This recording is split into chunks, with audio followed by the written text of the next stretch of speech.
Mr. President, the American people have demanded for years that the federal government faithfully enforce our nation's immigration laws. Americans are tired of seeing their laws flouted and their communities plagued by the horrible crime that typically accompanies illegal immigration. But for too long, the pleas of the American people on this issue have gone unheeded here in Washington.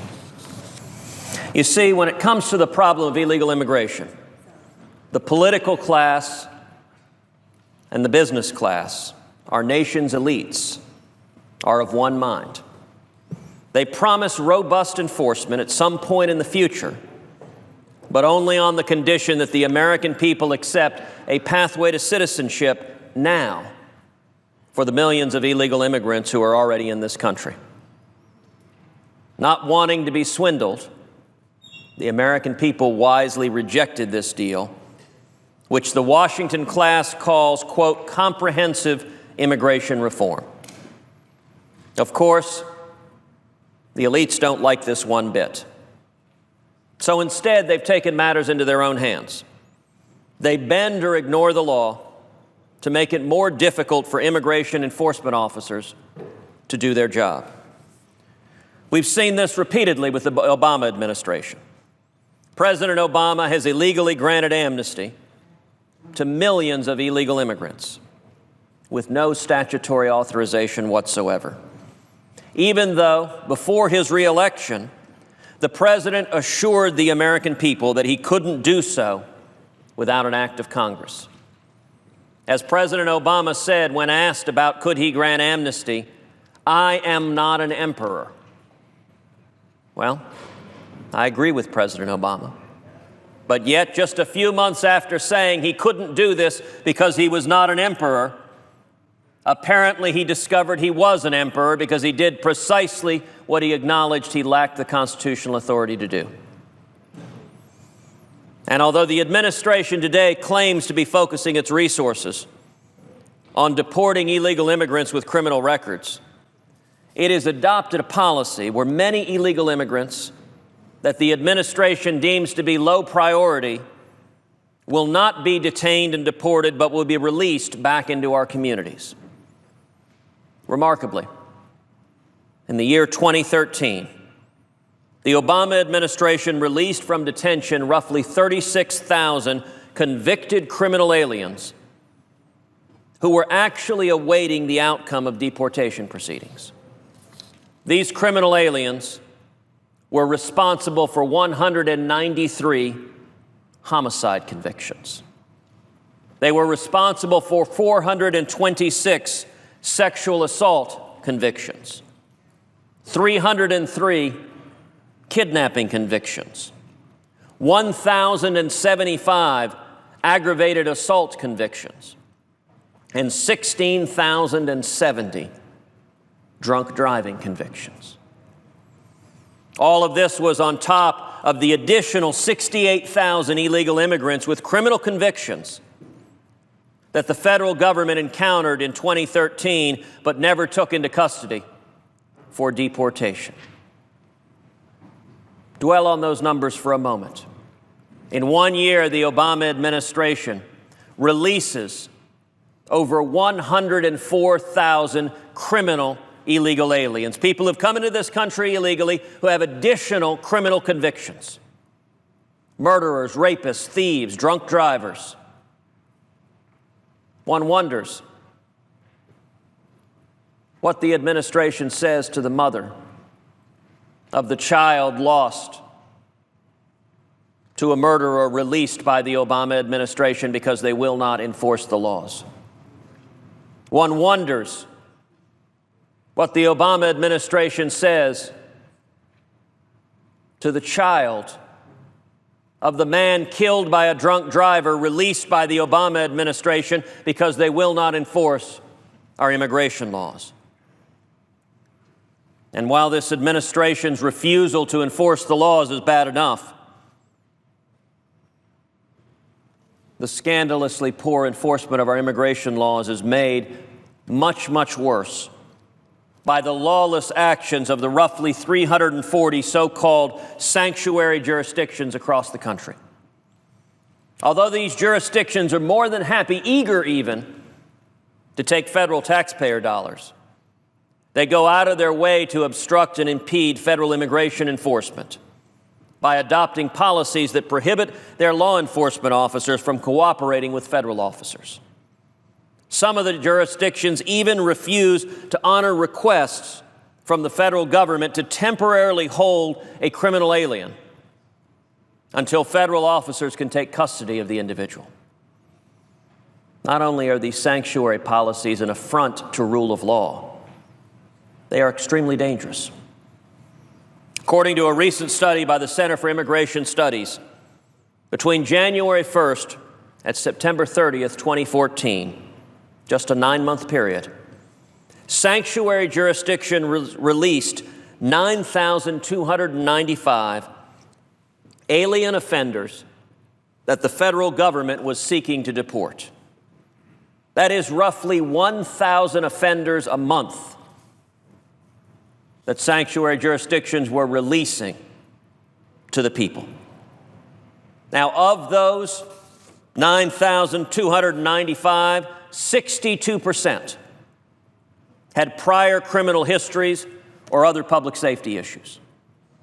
And amazingly, to underscore just how dangerous this is to the citizenry, 2,320 of those criminal offenders were rearrested within the 9-month period for committing new crimes after they had already been released by the sanctuary jurisdiction. If that doesn't embody lawlessness, it's difficult to imagine what does. Jurisdictions that are releasing over and over again criminal illegal aliens, many of them violent criminal illegal aliens, and exposing the citizens who live at home to additional public safety risk, to additional terrorist risk.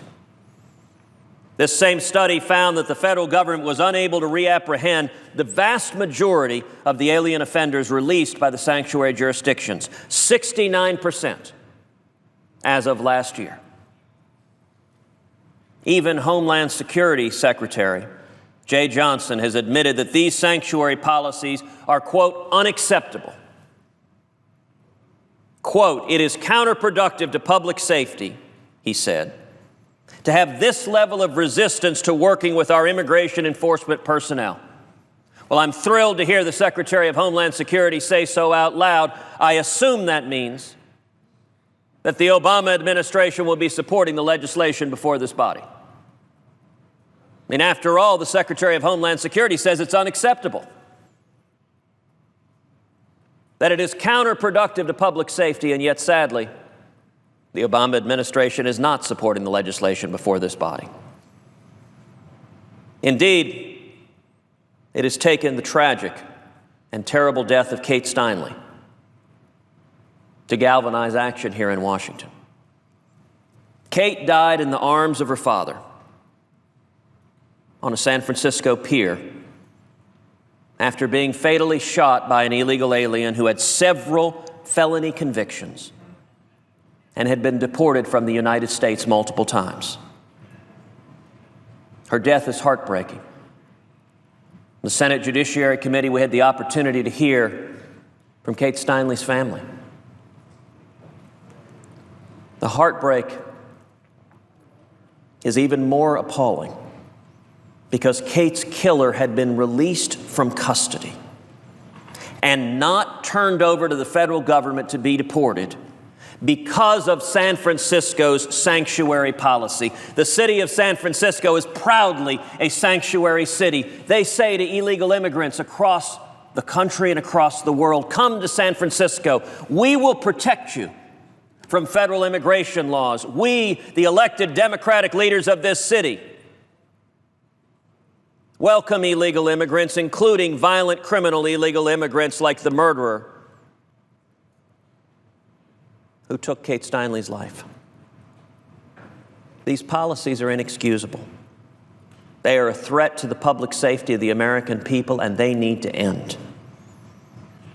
That's why I'm proud to be one of the original co-sponsors of the Stop Sanctuary Policies and Protect Americans Act, which strips certain federal funds, especially community development block grants, from jurisdictions that maintain these lawless policies.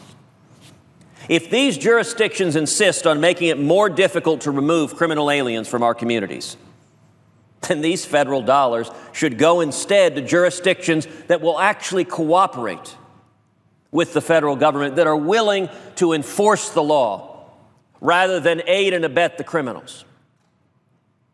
It makes no sense to continue sending federal money to local governments that intentionally make it more difficult and costly for the federal government to do its job. But this bill doesn't just address sanctuary jurisdictions. It also addresses the problem of illegal immigrants who, like Kate Steinle's killer, are deported but illegally re-enter the country, which is a felony.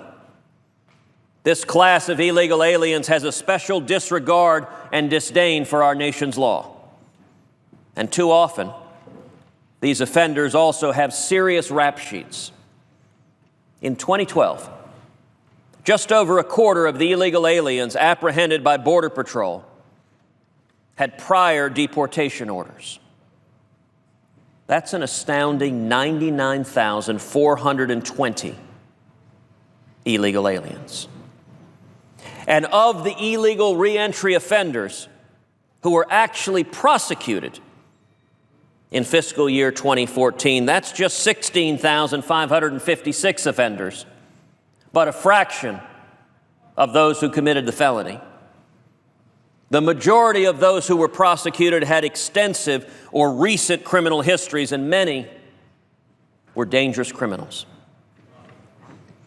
But even though the majority of offenders had serious criminal records, the average prison sentence was just 17 months, down from an average of 22 months in 2008.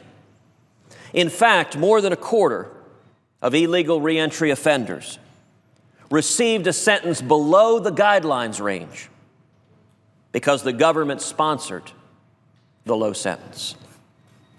Because we are failing to adequately deter illegal aliens who have already been deported from illegally re-entering the country, I introduced Kate's Law in the Senate.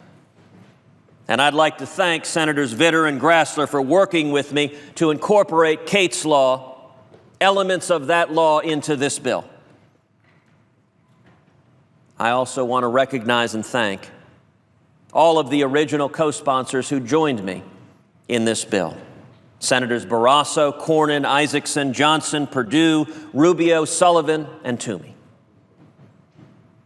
Now, because of this bill, any illegal alien who legally re-enters the United States and has a prior aggravated felony conviction or 2 prior illegal re-entry convictions will face a mandatory sentence of 5 years in prison. We must send the message that defiance of our laws will no longer be tolerated, whether it is by the sanctuary cities themselves or by the illegal re-entry offenders that they harbor. The problem of illegal immigration in this country will never be solved until we demonstrate to the American people that we are serious about securing the border and enforcing our immigration laws, until we have a president willing to and in fact committed to actually enforcing the laws and securing the borders. This bill is just a small step, but at least it is a step in the right direction. And yet, Mr. President, there will be 2 consequences from the vote this afternoon. The first, it will be an opportunity for our friends on the Democratic side of the aisle to declare to the country on whose side they stand. More than a few Democratic senators, when they are campaigning for re-election, tell the voters they support securing the borders. More than a few Democratic senators tell the voters, of course, we shouldn't be releasing criminal illegal aliens. More than a few Democratic senators claim to have no responsibility for the 104,000 criminal illegal aliens released by the Obama administration in the year 2013. These senators claim to have no responsibility for the murderer of Kate Steinle, invited to San Francisco by that city's sanctuary cities policy. Well, this vote today will be a moment of clarity. No Democratic senator will be able to go and tell his or her constituents, I oppose sanctuary cities, I support securing the borders, if they vote today in favor of sending federal taxpayer funds to subsidize the lawlessness of sanctuary cities. You know, when the Senate Judiciary Committee heard testimony from families who had lost loved ones to violent criminal illegal aliens, one after the other, children sexually abused and murdered by violent illegal aliens, family members who've lost loved ones to drunk drivers illegally in this country. At the time, I asked the senior Obama administration official for immigration enforcement how she would look in the eyes of those family members and justify releasing murderers and rapists and drunk drivers over and over and over again. Indeed, at that hearing, I asked the Obama administration head of immigration enforcement, how many murderers did the Obama administration release this week? Her answer, I don't know. I asked her, how many rapists did the Obama administration release this week? Her answer, I don't know. How many drunk drivers? I don't know. None of us should be satisfied with that answer. With a president and an administration that refuses to enforce the laws, that is willfully and repeatedly releasing violent criminal illegal aliens into our communities and endangering the lives of our families and our children. And for every Democratic senator, this vote today is a simple decision: with whom do you stand? Do you stand with the violent criminal illegal aliens who are being released over and over again? Because, mind you, a vote no is to say the next time the next murderer, like Kate Steinle's murderer, comes in, we should not enforce the laws. We shouldn't have a mandatory 5-year prison sentence. Instead, we should continue sanctuary cities that welcome and embrace him, until perhaps it's our family members that lose their lives. It is my hope that in this moment of clarity, the Democratic members of this body will decide that they stand with the American people and not with the violent criminal illegal aliens. And it's worth noting, by the way, the standard rhetorical device that so many Democratic senators use is to say, well, not all immigrants are criminals. Well, of course they're not. I am the son of an immigrant who came legally to this country 58 years ago. We are a nation of immigrants, of men and women fleeing oppression and coming to seek freedom. But this bill doesn't deal with all immigrants. It deals with one specific subset of immigrants: criminal illegal aliens. Those who come to this country illegally and also have additional criminal convictions, whether homicide, whether sexual assault, whether kidnapping or battery, or drunk driving. If it is the Democrats' position for partisan reasons that they would rather stand with violent criminal illegal aliens, that is a sad testament on where one of the two major political parties in this country stands today. And I suspect the voters who elect them would be more than a little surprised at how that jibes with the rhetoric they use on the campaign trail. If, as many observers predict, Democratic senators choose to value partisan loyalty to the Obama White House over protecting the lives of the children who will be murdered by violent criminal illegal aliens in sanctuary cities if this body does not act, if they value partisan loyalty over that,